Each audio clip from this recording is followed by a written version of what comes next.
Permítame decirles que hoy es un día en el que merece la pena formar parte del Gobierno de España. Es un día histórico y sí es histórico, les voy a dar algunos datos que lo refieren, principalmente porque, como saben, mañana se celebra el 106 aniversario de la huelga de la canadiense. Pero también, las cifras a veces coinciden, han transcurrido más de 41 años en el que no se ha modificado la reducción o la jornada laboral en nuestro país. También es un día histórico en Europa. Hace más de 2 décadas que ningún Estado miembro reduce la jornada laboral en Europa. Es verdad que muchos otros Estados miembros tienen ya reducida la jornada laboral, incluso con jornadas muy inferiores a la que hoy hemos aprobado en el Consejo de Ministros. Pero es verdad que la transformación que va a irrogar la jornada laboral no es una variable económica ni laboral más.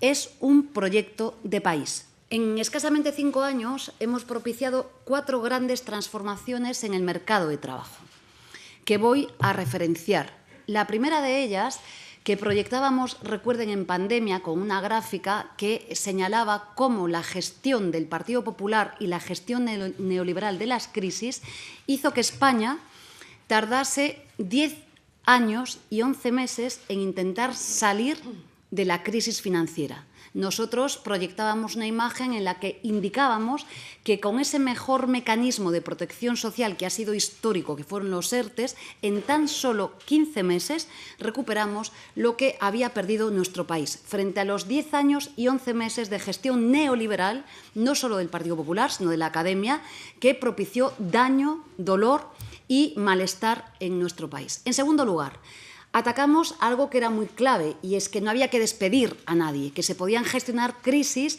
manteniendo el empleo y, por tanto, manteniendo la actividad productiva en España.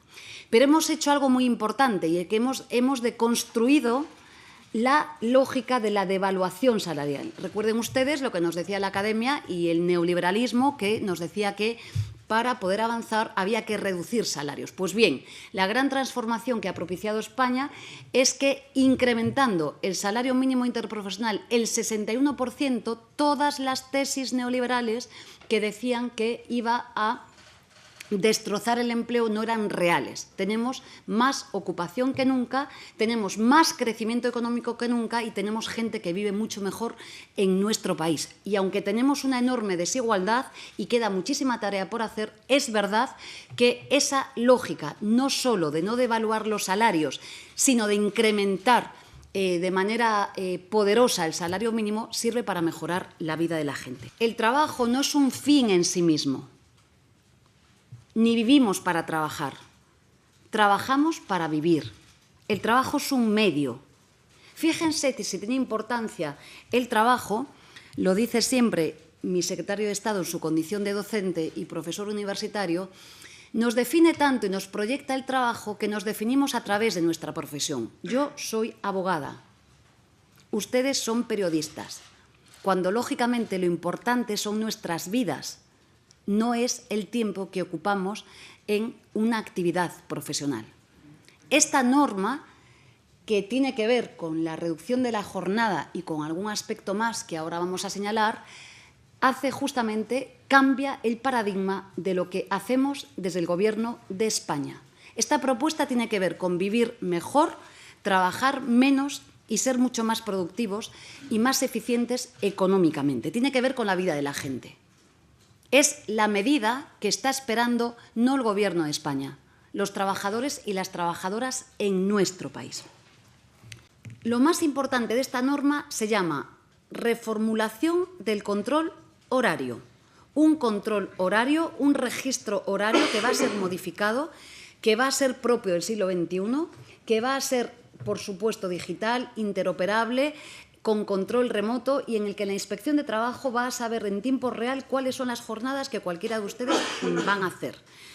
Esta es la gran medida estrella de la reducción de la jornada laboral, el control horario, en un país que echa horas de más, que hace pues nada más y nada menos que una barbaridad de horas extraordinarias sin retribuir a la semana, 3 millones de horas extraordinarias a la semana.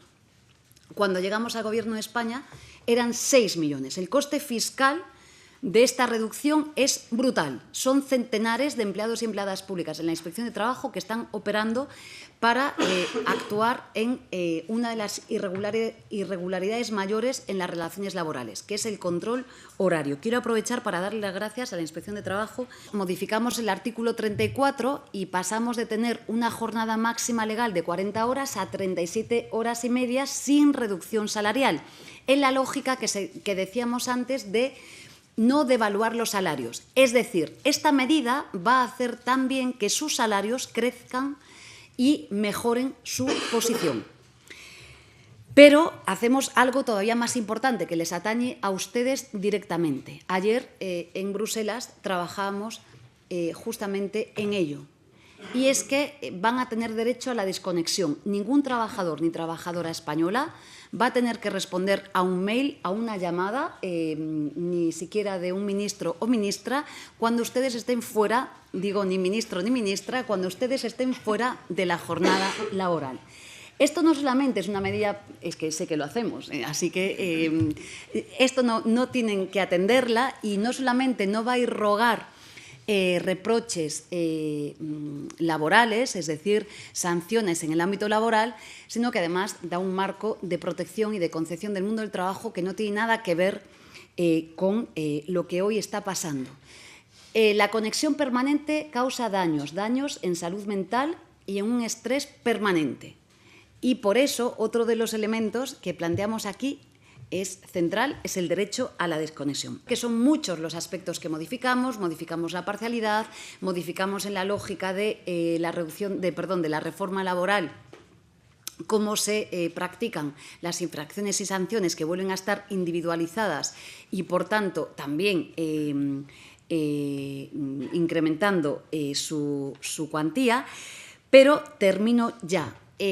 De lo que va el Gobierno de España es de defender a los trabajadores y las trabajadoras, es de ser un gobierno feminista. El impacto de género de esta norma es brutal, afecta a 12 millones de personas trabajadoras, sustancialmente las más favorecidas van a ser las mujeres, pero de lo que va es de mejorar la vida de la gente. Esta norma hoy le da esperanza a la gente trabajadora de nuestro país, le da esperanza, un país que necesita de ello.